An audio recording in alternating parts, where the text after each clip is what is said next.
As soon as the woman boarded the plane, she noticed something odd. Long-haul flights are usually packed, but right then, the empty cabin had only her and her daughter on board. Her daughter, who'd gone quiet ever since boarding, made an unease creep over her. Luckily, passengers started trickling in soon after, and she didn't spot anything else strange, so she relaxed a little. Not long after takeoff, everyone drifted off to sleep. Noticing 2 empty rows in the back, she took her daughter there to lie down. But that's when the weirdness started. When she woke up, her daughter was gone. At first, she didn't panic, she figured the kid had woken up and wandered off to play. But after searching the entire cabin with no luck, panic set in. A flight attendant heard her story and made an announcement, asking passengers to keep an eye out for a 5-year-old blonde girl. But minutes passed with no response, even the passenger in front of her claimed not to have noticed anything. Her daughter's teddy bear was still there, proof she was on the plane. She begged the crew to search the entire aircraft, but they told her no one could possibly leave a sealed cabin at 3,000 meters up. They promised to report it to the captain when they had a chance. 10 minutes later, the flight attendant came back. They'd checked with ground control, and there was no record of her daughter boarding.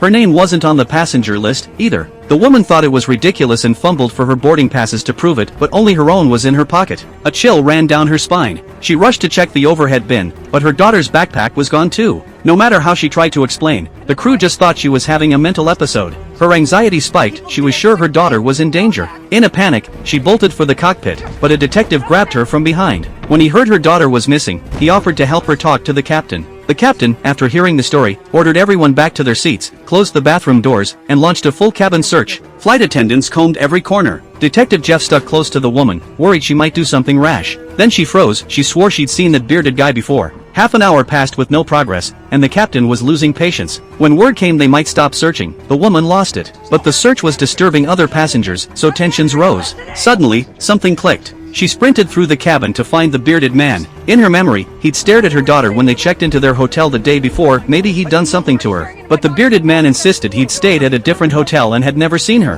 They argued, and the cabin erupted into chaos. Jeff pulled her away, warning her he'd have to cuff her if she kept acting out. Just then, the intercom announced passengers could move freely again, the search was over. She rushed to the captain, only to get devastating news. He'd contacted the hospital and learned her husband, overwhelmed by stress, had jumped off a building, with their daughter in his arms. The woman refused to believe it. Her daughter had boarded the plane with her, they'd even stayed in the hotel together before the flight. Overwhelmed, she broke down, tears streaming as she stumbled back to the cabin. The captain had a psychologist talk to her, urging her to accept reality. But in a split second, she glanced at the window and saw the heart drawn on the glass. Her daughter had doodled that before takeoff, which meant her daughter had been on that plane.